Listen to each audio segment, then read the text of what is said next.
lagi, Assalamualaikum warahmatullahi wabarakatuh. Ketemu kembali dengan Aswad Sahara, calon guru penggerak Angkatan 9 dari SMA Tribuna, Jakarta. Kali ini saya hadir tidak sendiri, saya ditemani oleh salah satu guru. Beliau mengampu bidang studi sejarah bernama Bapak Wayan. Selamat pagi, Assalamualaikum Pak Wayan. Selamat pagi Pak Aswad. Gimana kabarnya hari ini? Puji syukur baik Pak Aswad. Pak Aswad sendiri gimana kabarnya? Alhamdulillah baik. Pak Wayan, hari ini kita akan melakukan percakapan pra-observasi ya Pak. Ya. Sebelum nanti saya mengamati sekaligus mengevaluasi jalannya penyelenggaraan pembelajaran yang Pak Wayan lakukan di dalam kelas atau yang dinamakan supervisi kelas. Adapun tujuan dari percakapan pra-observasi yang akan kita laksanakan pada hari ini sebagai persiapan awal sebelum Bapak melaksanakan pembelajaran di dalam kelas agar Pak Wayan nanti lebih siap dan lebih percaya diri ketika menyelenggarakan pembelajaran dan bisa memberikan yang terbaik bagi murid. Ya, Pak Aswad. Selanjutnya Pak Wayan, ada beberapa pertanyaan yang ingin saya sampaikan kepada Pak Wayan. Yang pertama terkait dengan tujuan pembelajaran. Kira-kira apa tujuan pembelajaran yang ingin Bapak capai pada proses pembelajaran nanti? Baik, terima kasih Pak Aswad untuk pertanyaan pertamanya. Jadi untuk tujuan pembelajaran yang nanti akan saya sampaikan di dalam kelas, saya berdasarkan dari rancangan pembelajaran yang sudah saya buat, yang saya tuliskan di dalam modul pembelajaran. Kebetulan memang di pekan ini saya mengajar di kelas 10. Di situ nanti saya akan menyampaikan materi pembelajaran atau tujuan pembelajaran tentang mendeskripsikan teori-teori masuknya agama Islam di Nusantara, khususnya di Tanah Jawa. Begitu Pak Aswad. Selanjutnya terkait dengan area pengembangan. Di sini saya ingin menanyakan area pengembangan apa yang ingin Pak Wayan capai dalam proses pembelajaran nanti. Baik, Pak Aswad, untuk area pengembangan pembelajaran di sini saya menekankan dua aspek. Yang pertama adalah pengetahuan dan yang kedua adalah keterampilan. Untuk aspek pengetahuan di sini nantinya peserta didik akan menganalisis teori-teori masuknya agama Islam di Nusantara. Dan untuk aspek keterampilan, nantinya peserta didik akan mampu menyajikan hasil-hasil akulturasi dari masuknya agama Islam dan nantinya akan bercampur dengan hasil-hasil akulturasi dari masuknya agama Hindu-Buddha di Nusantara. Baik Pak Wayan, jadi area pengembangannya ada dua, yang satu ada di ranah pengetahuan dan yang kedua ada di ranah keterampilan. Ya, Pak Aswad. Ya. Selanjutnya, untuk mencapai tujuan pembelajaran yang Pak Wayan tadi sampaikan, saya ingin mendengar kira-kira rancangan seperti apa yang sudah Pak Wayan konsep, ya, apakah nanti terkait dengan strategi pembelajarannya, model pembelajarannya, ataupun metode-metode pembelajaran yang akan Pak Wayan terapkan di dalam upaya mencapai tujuan pembelajaran tadi. Oke, baik, terima kasih Pak Aswad. Jadi untuk rancangan strategi pembelajaran di sini saya akan memakai strategi pembelajaran yang memang berdiferensiasi, ya, yang berdasarkan nantinya diferensiasinya berdasarkan konten dan juga diferensiasi proses. Ya. Kemudian dalam pembelajaran berdiferensiasi ini nantinya akan diintegrasikan dengan kemampuan kompetensi emosional dan juga sosial dari peserta didik itu sendiri. Terkait dengan model pembelajaran dan juga metode pembelajaran yang nanti saya akan terapkan di dalam kelas, untuk model pembelajarannya saya akan memakai model pembelajaran discover learning dan nantinya akan menekankan kepada arti, konsep, dan nantinya akan melahirkan sebuah kesimpulan dari peserta didik. Kemudian nantinya metode pembelajaran yang akan saya gunakan di dalam kelas, saya akan memakai metode pembelajaran diskusi kelompok, tanya jawab, dan juga penugasan atau LKPD. Baik Pak Wayan, jadi kalau saya ulang apa yang tadi Pak Wayan sampaikan terkait dengan strategi pembelajaran, tadi Pak Wayan menyampaikan pembelajaran yang berdiferensiasi, yang diintegrasikan dengan pembelajaran sosial emosional, dengan model pembelajaran discovery, dan metodenya diskusi, penugasan, dan tanya jawab. Begitu ya Pak Wayan. Nah, bagaimana dengan media yang Pak Wayan akan gunakan nanti? Baik, untuk media yang nantinya saya gunakan ketika pembelajaran, tentunya pertama saya akan menyiapkan modul pembelajaran yang sudah saya siapkan di awal semester. Kemudian saya siapkan LKPD, e-modul, laptop, dan juga PowerPoint yang berbasis visual. Begitu, Pak. Ya. Kira-kira kapan pelaksanaan terkait dengan revisi nanti? Baik Pak Ustadz, untuk waktu pelaksanaannya bisa di hari Kamis di jam pertama dan kedua di kelas 10C. Ustadz. Hari Kamis, Ya. jam pertama, kedua di kelas 10C. 10C. Selanjutnya, apa yang Pak Wayan dapatkan dari percakapan pra-observasi kita kali ini? Baik Pak Ustadz, jadi berangkat dari tujuan pra-observasi hari ini, saya akan lebih siap dan percaya diri dalam melaksanakan pembelajaran yang berdampak positif kepada peserta didik. Baik Pak Wayan, mungkin untuk percakapan pra-observasi ini saya anggap sudah selesai. Nanti setelah kita melaksanakan supervisi, itu baru akan ada percakapan berikutnya, yaitu percakapan pasca observasi yang nanti pada prakteknya akan didampingi oleh pengajar praktik saya di pendidikan guru penggerak. Terima kasih atas waktunya, atas bincang-bincang kita kali ini dalam percakapan observasi. Sampai bertemu di observasi hari Kamis depan ya Pak Wayan. Iya Pak Ustadz. Ya, semoga apa yang sudah kita rencanakan bisa berjalan dengan baik dan bisa maksimal. Amin ya rabbal alamin. Demikian percakapan pra-observasi kali ini, dan sampai ketemu di observasi kelas dan percakapan pasca observasi. Terima kasih. Wassalamualaikum warahmatullahi wabarakatuh. Assalamualaikum warahmatullahi wabarakatuh, anak-anak sekalian. Waalaikumsalam warahmatullahi wabarakatuh. Selamat pagi, salam sejahtera untuk kita semua. Jadi hari ini kita akan melanjutkan di pertemuan sebelumnya terkait Kesultanan Islam. Cuman alangkah baiknya di jam pertama ini, sebelum kita mulai kegiatan di pagi hari ini, kita awali dengan berdoa bersama agar apa yang akan kita lalui di hari ini bisa bermanfaat untuk kita semua. Amin. Berdoa menurut agama saya masing-masing, berdoa dipersilakan.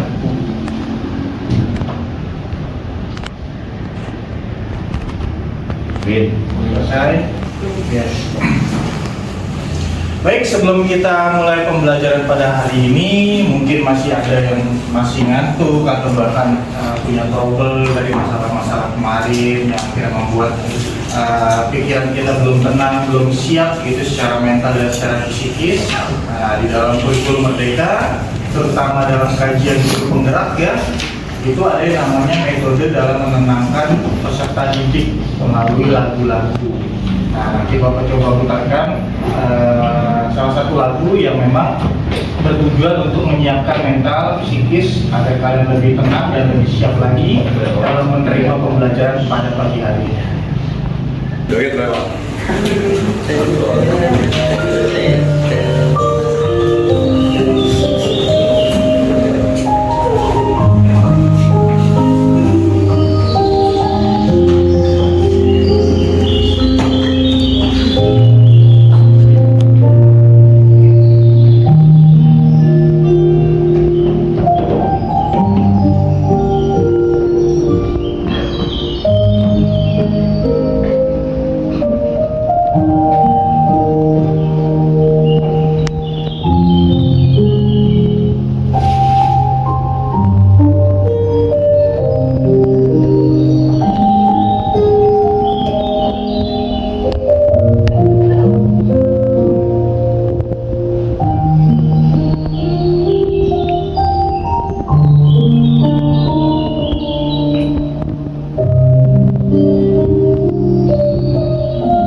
tadi ya, sepenggal instrumental sebagai lagu penenang buat mempersiapkan psikis dan juga kesiapan mental kalian menyambut pembelajaran pada pagi hari ini.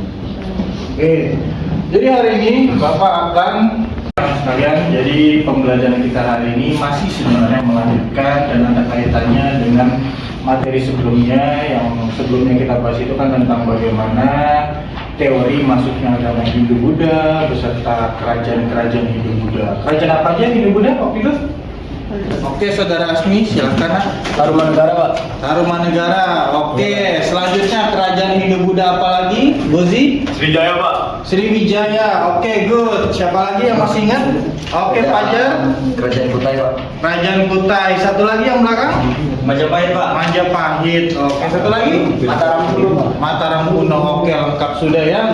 Ya, jadi keterkaitannya sama materi kita hari ini, kita masih sama, kita membedah tentang masuknya agama yang memang ada dan berkembang di Indonesia bahkan sampai hari ini, yaitu tujuan pembelajaran sekaligus penyampaian tentang tujuan pembelajaran kita, yaitu tentang teori masuk dan berkembangnya agama Islam di Indonesia. Nantinya dalam kajian sejarah ini kita akan membedah sebenarnya setiap agama yang dipeluk sama masyarakat sekarang itu kita akan pelajari, kita akan telaah. Kelas 10 ini kita mentok sampai di Islam.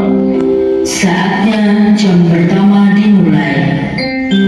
Nanti di kelas 11 kita akan mempelajari dan membedah bagaimana sih proses masuknya agama Nasrani baik Kristen Katolik maupun Protestan itu nanti di kelas 11-nya. Jadi memang berkesinambungan materi sejarah itu ya, dari materi kelas 10, semester 1, semester 2 sampai kelas 11 berkesinambungan. Oke, jadi sekali lagi Bapak sampaikan tujuan pembelajaran kita hari ini, kita akan membedah, kita akan menganalisa bagaimana proses masuk dan berkembangnya agama Islam yang nantinya akan sempat terjadi percampuran kebudayaan atau biasa dikenal dengan akulturasi budaya baik agama Hindu-Buddha dengan agama Islam. Itu ya. Oke. Sekarang kita coba perhatikan gambar ini. Sebelah sini gambar apa coba anak-anak sekalian? Candi Prambanan. Oke. Sempat kemarin kita bahas juga lewat kerja kelompok peninggalan kerajaan apa coba? Mataram kuno. Mataram kuno. Oke, good Melida. Sementara sampingnya masjid. Ada yang kenal nggak masjid? Apa ini namanya? Masjid Baitur Rahman. Lokasinya berada di Aceh. Oke, dari sini kita bisa lihat dua bentuk peninggalan dari dua agama yang berbeda. Yang satu bercorak agama Buddha dan yang satu bercorak agama Islam. Oke. Nah, ini mungkin yang masih belum familiar buat kalian ya. Ada yang tahu nggak nih gambar apa nih kira-kira? Ini satu gambar menjadi satu ya. Masjid, tetapi ini kira-kira aku bangunnya begini gitu ya. Nah, jadi bagi yang belum tahu, ini adalah Masjid Kudus ya. Masjid Kudus yang berada di daerah Kudus ya, tepatnya peninggalan dari Sunan Kudus. Nah, yang menarik dari Masjid Kudus ini adalah terjadi akulturasi dua kepercayaan atau dua agama yang berbeda, yaitu Hindu dan juga Islam. Kenapa bisa begini? Karena kalau ngomongin tentang masuknya agama Islam itu kita nggak afdol kalau kita nggak ngebahas sedikit tentang Wali Songo dan Sunan-Sunan. Ya, peran mereka sangat besar dalam menyebarkan Islam khususnya di tanah Jawa. Nah, tidak terkecuali di daerah Kudus.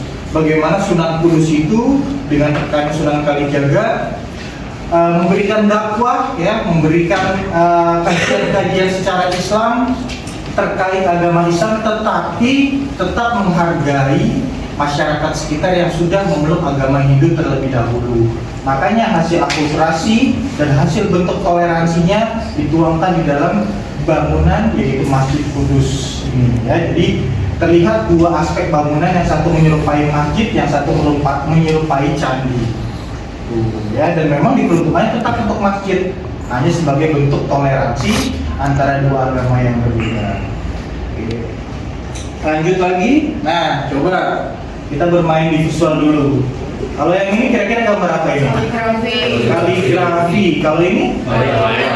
Wayang. Oke.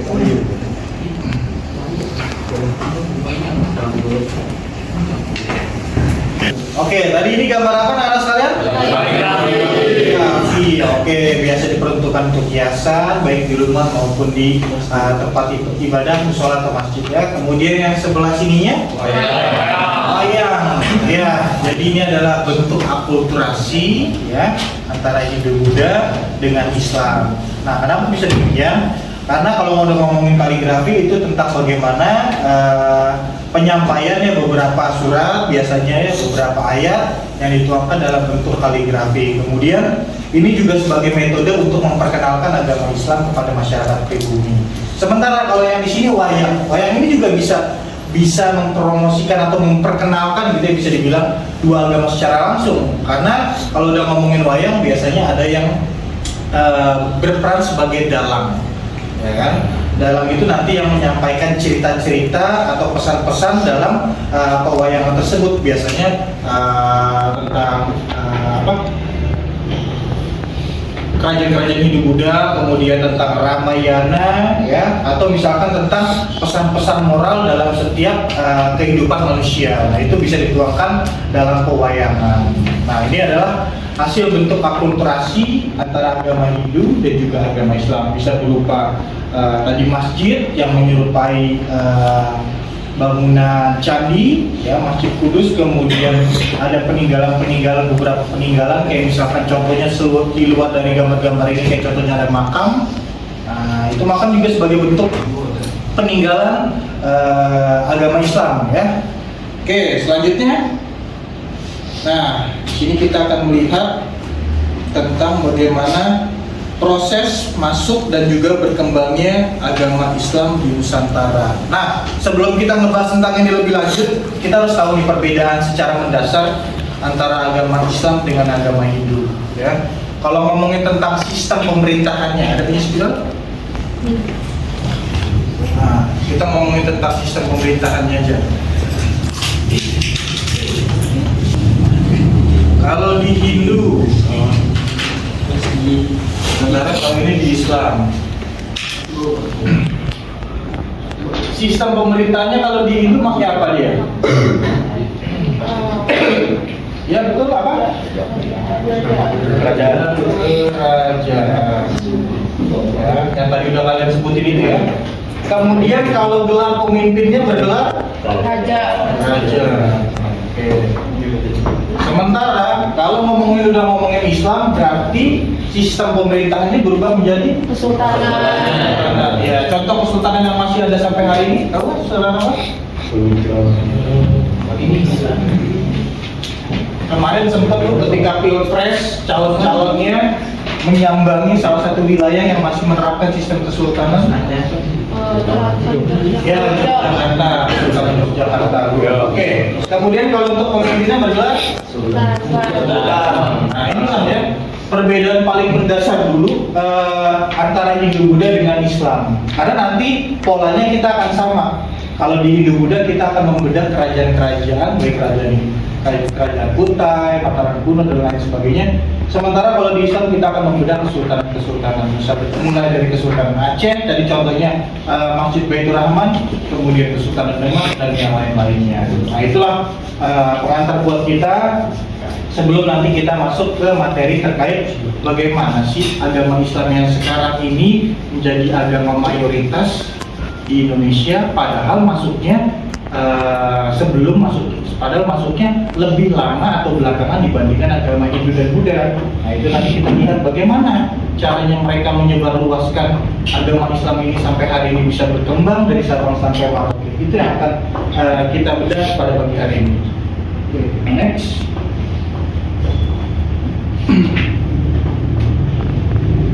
Nah, ini ya salah satu batu nisan makam Maulana Malik Ibrahim sebagai salah satu contoh bukti peninggalan dari Kesultanan Islam. Nah, oke. Coba Melinda bacakan sejarah masuknya Islam di Indonesia.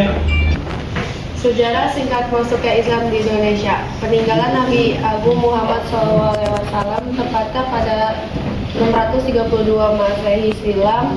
Pemimpin agama Islam tidak berhenti begitu saja. Kepemimpinan Islam diteruskan oleh para para khalifah dan disebarkan ke seluruh penjuru dunia termasuk Indonesia. Hebatnya baru sampai abad ke-8 Islam telah menyebarkan hingga ke seluruh Afrika, Timur Tengah, dan benua Eropa. Baru pada dinasti Umayyah perkembangan Islam masuk ke Nusantara. Oke, ya jadi dari sini kita bisa melihat bagaimana perkiraan masuknya agama Islam ke Indonesia diestimasi sekitar abad ke-7 sampai abad ke-13 ya, masuknya agama Islam. Nantinya masuknya agama Islam ini sedikit berbeda dengan teori-teori masuknya agama Hindu-Buddha. Kalau masuknya agama Hindu-Buddha melalui beberapa teori yang mungkin dengan kasta penamaan. Pertama, teori apa masuknya Hindu-Buddha? Teori Brahmana. Oke. Kedua? Ksatria. Ksatria. Ketiga? Waisya. Terakhir? Sudra. Oke. Nah, nanti kita lihat perbandingannya. Kan rata-rata kalau di Hindu-Buddha itu ada yang dibawa sama pedagang, ada yang dibawa sama pemuka agama, bahkan sampai ada yang dibawa sama para ksatria perang. Apakah Islam juga sama? Diantarkan dan dimasukkannya agama Islam ke Indonesia dilalui beberapa golongan atau hanya satu golongan? Nanti akan kita lihat. Assalamualaikum warahmatullahi wabarakatuh. Mohon maaf kepada ibu yang sedang mengajar di kelas.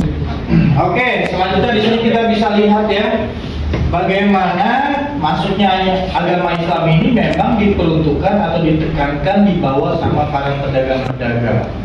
Ya, pedagang-pedagang ini memang asalnya bukan hanya dari satu lokasi yang sama, tetapi berasal dari lokasi-lokasi yang berbeda. Tujuannya tetap sama. Mereka untuk menjual ya biasanya hasil-hasil kerajinan tangan pernak-pernik ya dari kerajinan mereka, kemudian diperdagangkan ke luar wilayah lokasi tempat mereka tinggal. Itu biasanya ada dari Arab, Gujarat, dan terakhir ada dari Persia. Nah, ini juga yang nantinya akan menjadikan sebuah teori-teori yang mengatakan bagaimana sih Islam ini bisa masuk ke Indonesia. Nah, ini kita bisa lihat ya beberapa teori yang mengatakan tolak masuknya agama Islam di Indonesia. Ada teori Gujarat, ada teori Persia, teori Mekah, dan teori Cina. Semuanya, sederhananya semuanya adalah dari golongan pedagang sama sekalian, dari pedagang.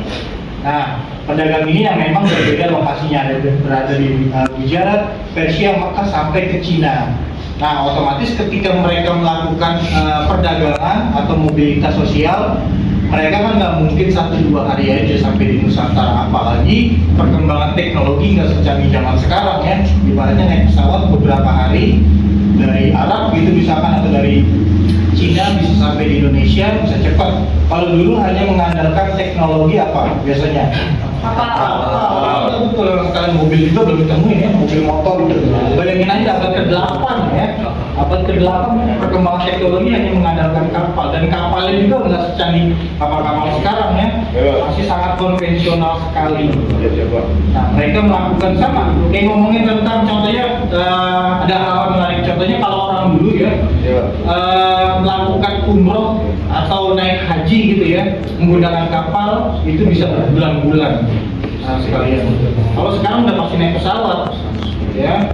Kalau dulu masih menggunakan kapal. Dan ini juga mirip-mirip ketika masuknya agama Islam ke Indonesia. Mereka para pedagang ini masih menggunakan kapal, dan ketika mereka tiba di Indonesia otomatis mereka nggak 1-2 hari aja sampai di Indonesia, udah lama-lama, udah berbulan-bulan, masa cuma 1-2 hari untuk berdagang ya. Nah, ketika mereka berdagang ini otomatis mereka berinteraksi, mereka ngobrol. Sama halnya kayak ngomongin tentang teori Waisya yang dibawa sama pedagang. Mereka memperkenalkan bahwasannya selain agama Hindu-Buddha ada loh agama lain, yaitu agama Islam. Diajarin sistem kepercayaan seperti apa, kitabnya apa, ajarannya seperti apa. Nah, itu disampaikan oleh para pedagang ini kepada masyarakat pribumi. Nah, kita lihat lagi slide berikutnya.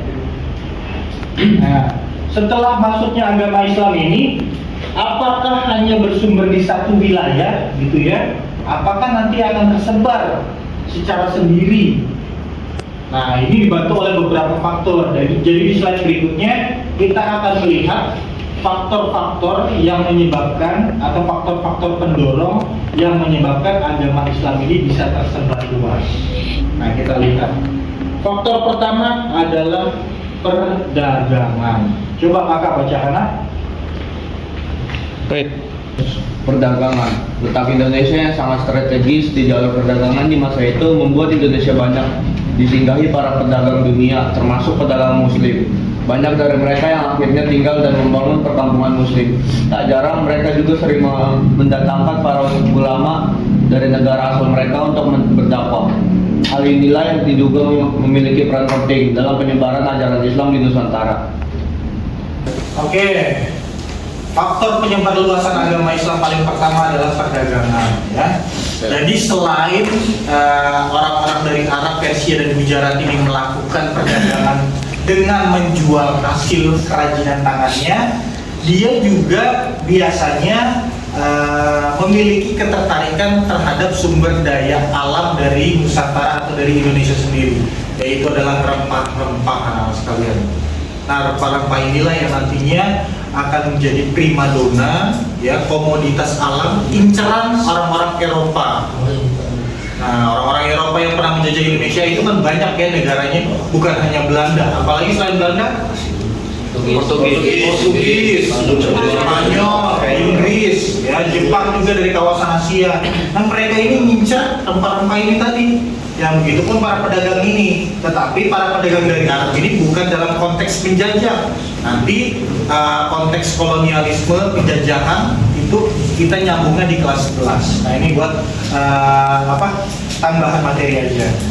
Oke, kembali lagi ke sini. Jadi para pedagang ini datang dengan tujuan berdagang, ya, menjajakan hasil komoditas kerajinan tangan dia, sekaligus nanti dia juga akan menyebarkan atau memberikan dakwah kepada masyarakat pribumi dengan memperkenalkan selain agama Hindu-Buddha ada loh, ya, di Arab, yaitu sistem kepercayaan lain yang bernama agama Islam. Nah, dari sinilah akhirnya masyarakat pribumi mulai mengenal, dan ketika melihat bahwasannya di agama Hindu-Buddha yang dibawa dari negara India ini mengenal sistem kasta. Masih ingat kasta?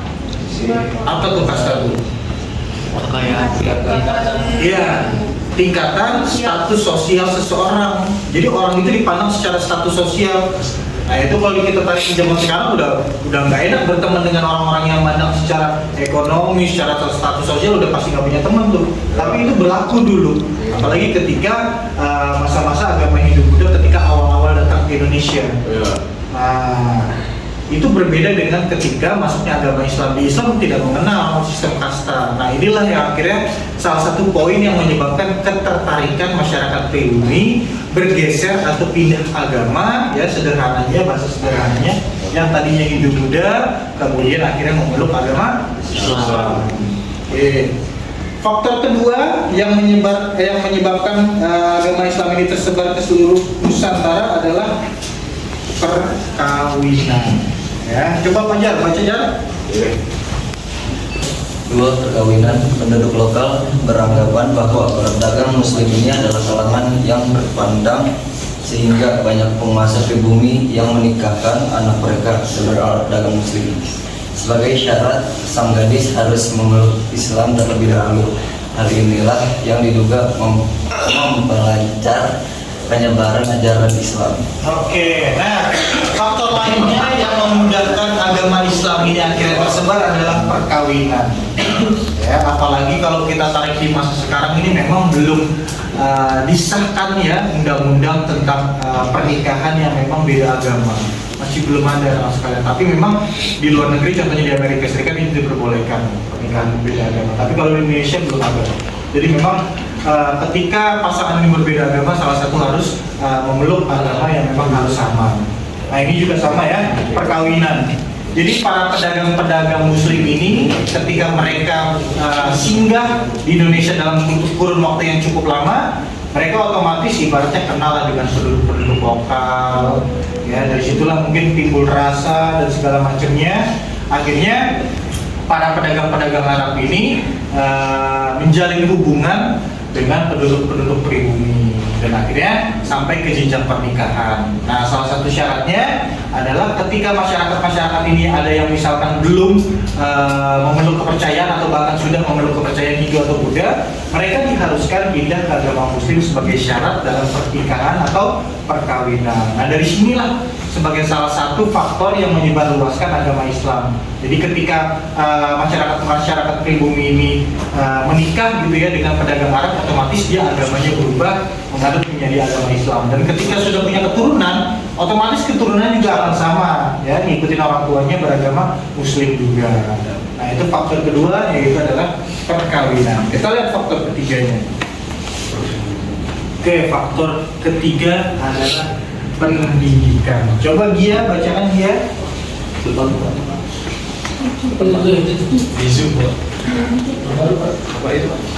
Tiga, pendidikan. Setelah perkampungan Islam terbentuk, mereka mulai mendirikan fasilitas pendidikan berupa pondok pesantren yang dipimpin langsung oleh guru agama dan para ulama. Para lulusan pesantren akan pulang ke kampung halaman dan menyebarkan ajaran Islam di daerah masing-masing. Oke, nah faktor ketiga dalam menyebarluaskan agama Islam adalah pendidikan. Ya. Jadi ketika para pedagang-pedagang Islam ini berkumpul, gitu ya, bisa dibilang mereka membentuk suatu perkampungan Islam. Nah, di dalam perkampungan Islam ini mereka memberikan edukasi, ya, fasilitas pendidikan berupa pondok pesantren.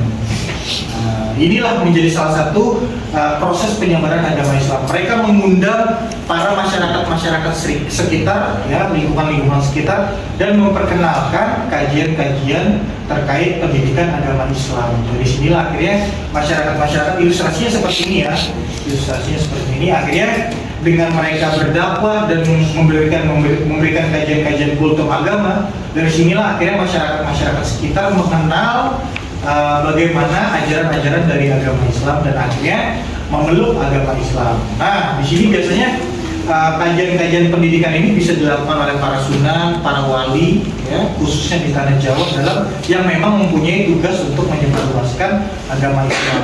Bahkan caranya bukan hanya pendidikan aja, tetapi kesenian juga merupakan salah satu cara untuk memperkenalkan agama Islam di masyarakat pribumi. Nah, ini betulan, ya, kesenian. Nah, kesenian di sini kita bisa lihat, ya, bisa berupa wayang, anak sekalian, ya. Nah, wayang ini yang tadi Bapak sampaikan di awal, ya, biasanya nanti ada dalangnya. Dalangnya ini nanti akan setiap harinya mempunyai cerita yang berbeda-beda, entah itu perang, konflik, atau bahkan tentang tokoh-tokoh Islam. Nah, nantinya dalam pementasan wayang ini otomatis ada penontonnya yang nonton. Kalau sekarang sih kayaknya udah trennya wayang ini udah sangat jarang, ya. Apalagi golongan generasi muda ini mungkin sangat kurang tertarik lagi dengan wayang. Apalagi zaman teknologi udah canggih banget, ya. TikTok tinggal scroll doang, gitu, ya.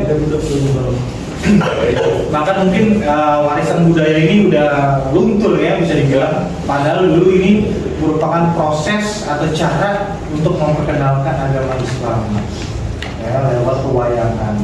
Nanti biasanya disampaikan dalam, ya, terkait tokoh-tokoh Islam, kemudian para penontonnya yang nonton ini secara nggak langsung teredukasi ketika melihat dan juga mendengar.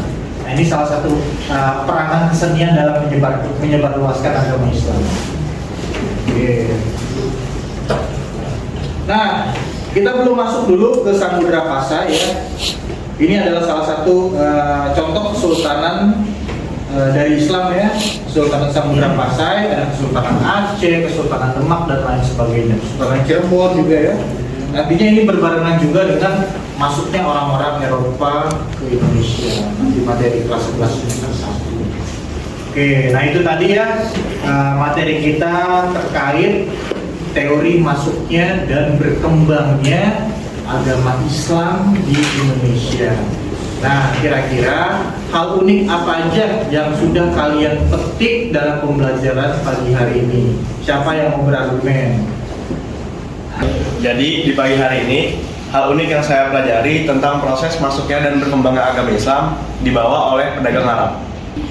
Hal unik yang saya pelajari di pagi hari ini adalah cara penyebaran agama Islam, yaitu melalui perdagangan, perkawinan, kesenian, dan pendidikan.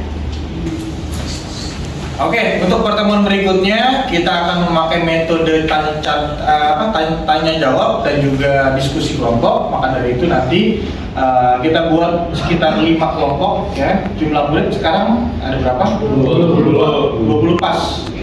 Berarti satu kelompok 4 orang ya.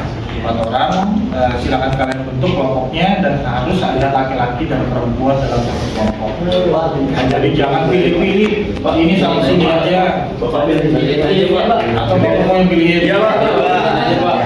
Biar adil ya.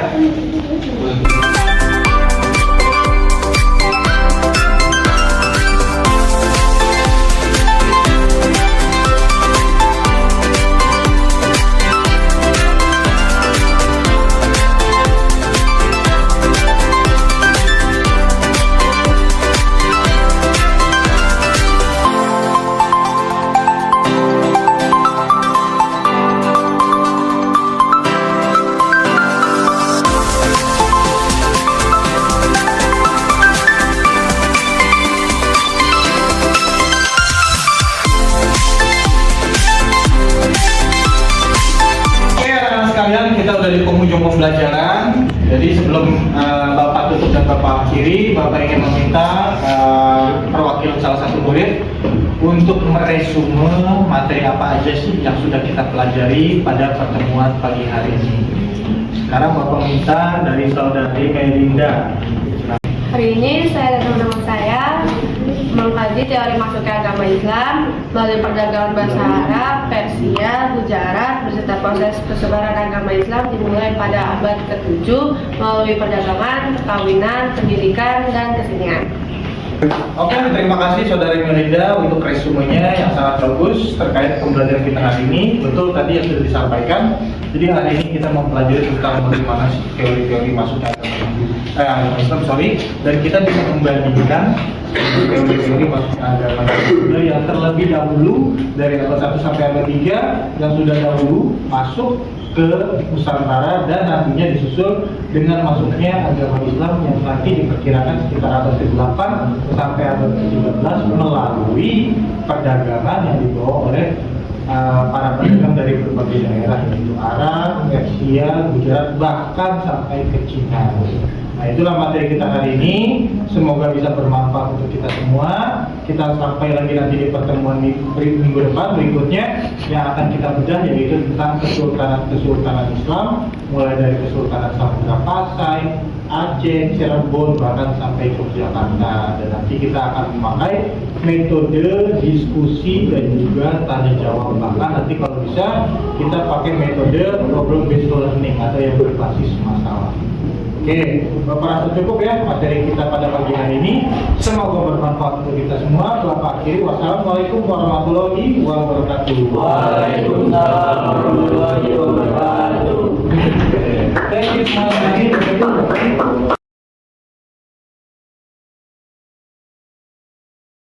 Bismillahirrahmanirrahim. Assalamualaikum warahmatullahi wabarakatuh. Ya, kembali berjumpa dengan saya Aswad Sahara, calon guru penggerak angkatan 9 dari SMA Tribuna Jakarta.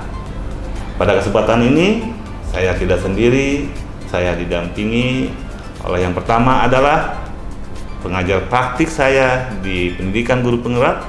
Beliau bernama Ibu Setiawati. Selamat pagi, Assalamualaikum Bu Wati. Pagi Pak Aswad. Gimana? Alhamdulillah. Ibu Wati gimana kabarnya Bu? Sehat. Alhamdulillah. Semoga sehat selalu ya Ibu ya. Dan juga saya didampingi oleh teman guru saya yang diobservasi. Beliau bernama Bapak Wayan. Selamat pagi Pak Wayan. Pagi Pak Aswad. Ya, gimana kabarnya Pak Wayan? Baik Pak Aswad. Pak Aswad gimana kabarnya? Alhamdulillah baik. Ya.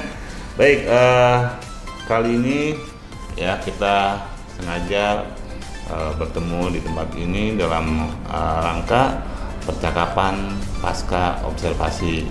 Ya, di mana tujuannya kita mencoba untuk mengevaluasi jalannya proses pembelajaran yang sudah diselenggarakan Pak Wayan tadi. Oke, Pak Wayan, gimana kira-kira bisa kita mulai? Bisa Pak Ustadz. Oke. Pak Wayan ya, bagaimana nih perasaan Pak Wayan dengan jalannya kegiatan observasi kelas yang tadi sudah berlangsung? Ya, Pak Aswad, sebelumnya saya ingin mengucapkan terima kasih pada Pak Aswad karena sudah melibatkan saya dalam kegiatan supervisi dalam rangka CGP ya Pak Aswad ya. Ya, untuk perasaan saya tentunya senang, sedikit grogi juga ya Pak Aswad. Kemudian selama kegiatan observasi di kelas tentunya saya banyak mengalami beberapa kendala tentunya, tetapi di balik kendala-kendala itu tetap ada beberapa poin-poin yang memang sudah berjalan maksimal dan sesuai dengan apa yang saya harapkan Pak Aswad. Begitu Pak Aswad. Oke Pak Wayan ya. Di percakapan pra-observasi Pak Wayan sudah menyampaikan terkait dengan area pengembangan ya.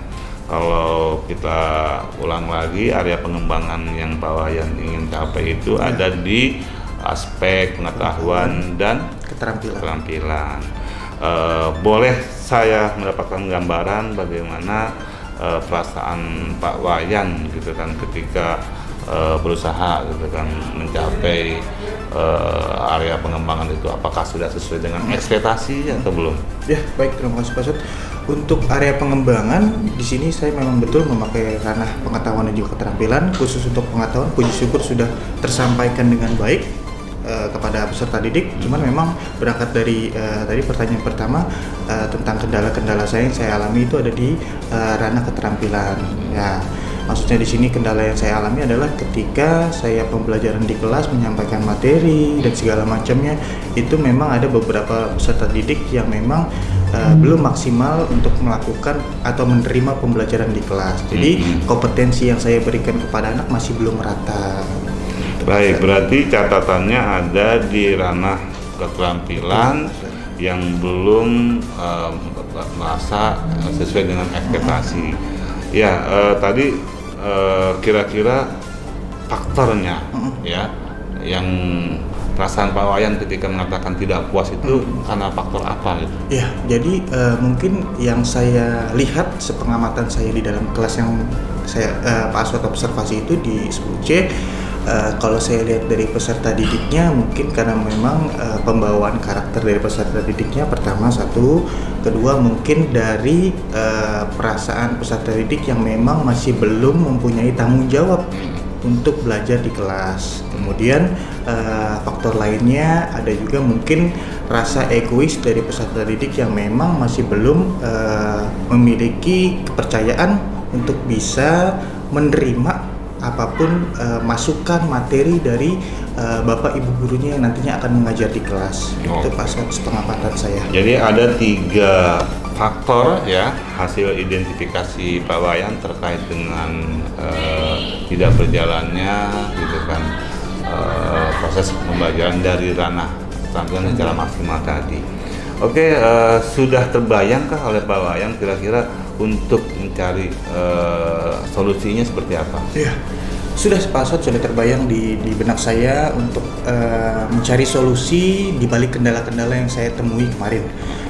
Pertama, saya ingin mencoba melakukan pendekatan kepada peserta didik yang mengalami hambatan atau gangguan ketika pembelajaran di kelas. Nah, pendekatan yang nantinya saya akan lakukan ini pendekatan yang memang di luar dari jam belajar saya, karena takutnya ketika dilakukan di dalam jam pelajaran menimbulkan tanda tanya kepada peserta didik yang lainnya. Jadi saya coba untuk melakukan pendekatan di luar jam pelajaran saya, sekiranya itu tidak mengganggu jam pelajaran-pelajaran si anak tersebut di pelajaran yang lainnya. Itu bisa di jam pulang sekolah, jadi waktunya cukup fleksibel Pak Aswad. Berarti lebih diberikan pada faktor kesiapan ya, kapan anak-anak itu siap gitu kan. Seandainya ada anak yang memang gitu kan kita tunggu-tunggu tapi faktor kesiapannya itu masih belum ada, gimana? Nah, kalau itu ketika saya sudah memberikan himbauan kepada anak tersebut untuk melakukan pendekatan khusus, mungkin saya dan anak tersebut tidak merespon gitu Pak Aswad, mungkin saya nanti akan coba meminta bantuan dari wali kelas si anak tersebut. Gitu. Jadi berkoordinasi dengan wali kelas ya untuk sama-sama mengingatkan kepada anak itu agar terkait dengan kesiapannya untuk lebih dikonfirmasi gitu kan. Baik, Pak Wayan, kira-kira dari berbagai solusi yang tadi sudah Pak Wayan pikirkan, kapan nih kira-kira realisasinya itu bisa dilaksanakan? Kalau untuk realisasinya dalam jangka dekat Pak Aswad ya, mengingat anak-anak sebentar lagi juga akan pengambilan rapot bayangan, rapot PHB, berarti nanti saya akan coba menunggu ketika masuk ke tujuan pembelajaran baru, materi baru. Nah, di situ saya akan coba melakukan pendekatan khusus, kemudian materi khusus dan juga model-model pembelajaran yang baru. Jadi itu ya untuk realisasi, jadi akan segera direalisasikan gitu kan, dan semoga gitu kan apa yang sudah Pak Wayan canangkan terkait dengan berbagai solusi yang akan segera dilaksanakan itu bisa tercapai dengan baik ya Pak Wayan ya. Baik, sebelum saya akhiri gitu kan, pertanyaan selanjutnya nih, dari percakapan pasca observasi ini apa yang bisa Pak Wayan dapatkan? Iya, tentunya banyak sekali Pak Aswad ya ilmu-ilmu baru yang bisa saya dapati ketika sedang disupervisi sama Pak Aswad, mulai dari pembelajaran yang saya kiranya tadi sudah maksimal, ternyata masih ada beberapa yang memang perlu di-upgrade lagi ya. Jadi saya bisa melihat beberapa poin kelemahan yang ada di dalam diri saya, kemudian beberapa poin yang memang sudah cukup baik di dalam diri saya dan harus saya pertahankan di pembelajaran berikutnya. Kemudian saya juga bisa memotivasi diri saya sendiri untuk memberikan kepercayaan diri yang lebih kepada saya, agar tentunya kalau saya udah percaya diri ya pasti anak juga akan nyaman ketika pembelajaran di kelas. Luar biasa ya, saya begitu bangga punya teman seperti Pak Wayan. Semoga harapan-harapan Pak Wayan untuk mengupgrade diri, untuk intinya menjadi pembelajar seumur hidup, walaupun sudah guru tetap ingin terus mengembangkan diri dan sebagainya. Semoga harapan-harapan Pak Wayan atau kita semua bisa tercapai ya, terrealisasi dengan baik ya Pak Wayan ya. Amin ya rabbal alamin. Baik, tentunya selanjutnya di akhir pasca ini Pak Wayan sebagaimana tadi sudah kita singgung ditemani oleh pengajar praktik saya gitu kan di pendidikan guru penggerak, beliau Ibu Setiawati. Untuk itu kita minta umpan baliknya gitu kan. Apa nih dari Bu Wati umpan balik dari kegiatan ini? Terima kasih, silakan ke Ibu Wati. Iya, terima kasih Pak Aswad, luar biasa ya pagi ini Ibu mendapatkan pengalaman dari pasca observasi Pak Wayan dengan Pak Aswad ya. Dalam proses pasca observasi memang harus ada langkah yang harus dilalui, yaitu kita sebut dengan prinsip coaching, di mana harus kemitraan dan proses kreativitas dalam bertanya, kemudian memaksimalkan potensi coaching. Alhamdulillah tiga-tiganya ini sudah dilakukan, tapi memang harus ada penebalan yang harus diingatkan ya. Jadi Ibu sudah melihat semuanya, Pak Aswad sudah melaksanakan kemitraan di mana tidak ada perbedaan Pak Aswad dengan Pak Wayan ya. Jadi ya itulah tujuan dari kemitraan. Jadi sehingga percakapan itu menyenangkan, jadi rileks ya Pak. Bapak merasa tertekan nggak? Jadi tanya enggak ya? Ya itu poin dari kemitraan. Selanjutnya kreativitas untuk bertanya. Apakah Bapak merasa diinterview pertanyaan? Enggak Ibu. Enggak ya, karena di situ isi dari kreatif pertanyaan menggali potensi Pak Wayan, terus berusaha untuk mencoba mencarikan jalan keluarnya dengan sendirinya gitu. Jadi ini poinnya, jadi bisa mengembangkan potensi diri yang ada.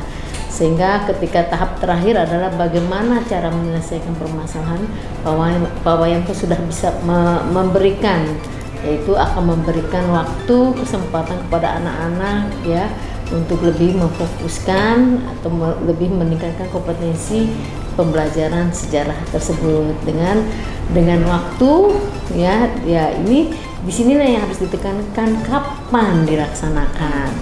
Tadi Pak Wayan kan secepatnya ya. Tapi kalau bisa itu ditekankan pada ya dalam minggu ini ya, jadi dalam minggu ini akan saya lakukan. Nah, itu poinnya di situ. Ya, jadi ini menjadikan pengalaman baru ya Bapak Wayan ya, pengalaman yang sangat berharga, dan ini bisa dipraktekkan nanti untuk murid Pak Wayan ketika Pak Wayan dipanggil. Ya, boleh nanti itu namanya proses coaching. Nanti ketika Pak Wayan akan mempraktekkan seperti Pak Aswad, itu tanpa disadari tanpa disadari hari ini Pak Wayan mendapatkan pengalaman coaching. Ya, kalau Pak Wayan namanya coaching, Pak Aswad namanya coach. Nah, nanti Pak ada rencana untuk memanggil anak-anak untuk memberikan fokus ya, untuk mengarahkan anak-anak bisa fokus pembelajaran dengan sistem seperti ini. Bisa diterapkan kembali gitu. Jadi posisi Pak Wayan adalah jadi coach, maka murid itu menjadi coaching. Proses untuk menemukan anak itu menyadari bahwa kompetensi dia harus digali ya, sehingga dia menyadari bahwa pembelajaran itu sangat berarti, yang seperti Pak Wayan rasakan bahwa pelaksanaan hari ini sangat bermanfaat, bisa mengukur kemampuan Pak Wayan, bisa mengukur kekurangan Pak Wayan, sehingga Pak Wayan bisa mencarikan jalan keluar untuk melengkapi kekurangan Pak Wayan. Itu bisa diwujudkan oleh anak-anak gitu. Sekali lagi selamat Pak Wayan, hebat, Pak Aswad hebat ya. Mudah-mudahan pengalaman ini bisa menjadikan ilmu baru ya. Memang ini adalah coaching ini adalah bagian terpenting dari guru ya.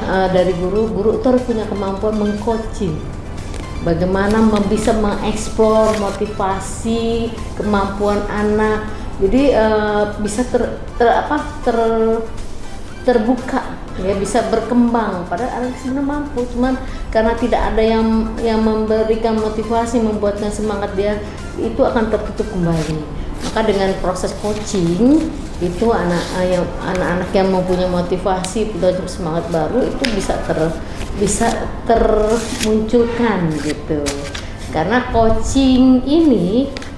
coaching ini bukan proses untuk memperbaiki anak ya, seperti Bapak tidak diperbaiki, tapi menggali lagi kemampuan, kelebihan, potensi Pak Wayan yang miliki. Mudah-mudahan Pak Wayan menyadari ya. Tapi dari cakapan itu Ibu sudah melihat bahwa Pak Wayan menyadari, memiliki kemampuan dan menyadari pula kekurangannya, sehingga akan segera dipenuhi kekurangan tersebut ya. Mudah-mudahan ini bisa diterapkan oleh ke siswanya Pak Wayan. Mungkin cukup ya ini ya umpan balik Ibu, mudah-mudahan bermanfaat buat Pak Wayan dan Pak Aswad. Sekali lagi terima kasih, sampai jumpa di kegiatan berikutnya. Iya, terima kasih Bu Ati atas umpan balik yang tadi telah disampaikan. Pak Wayan, kita sama-sama sudah menyimak ya umpan baliknya luar biasa gitu, dan kita ditemani oleh pengajar praktik yang begitu responsif, memberikan apresiasi, motivasi kepada kita. Dan inti dari tadi guru udah sampaikan adalah bagaimana kita harus menguasai model coaching yang memang bisa diterapkan oleh guru, kita kan kemudian bisa mengcoachi teman-teman komunitas praktisi, guru juga atau ke anak-anak juga. Semoga apa yang tadi sudah sampaikan Bu Wati kita bisa terapkan, bisa implementasikan dalam kehidupan kita, dalam tugas-tugas kita, sehingga selalu menjadi manusia atau guru yang akan selalu lebih baik dari hari-hari kemarin. Mungkin itu saja ya percakapan pasca observasi kita. Sekali lagi Pak Wayan, Bu Wati, terima kasih. Ya, semoga percakapan ini bermanfaat ya Bu ya. Amin ya rabbal alamin.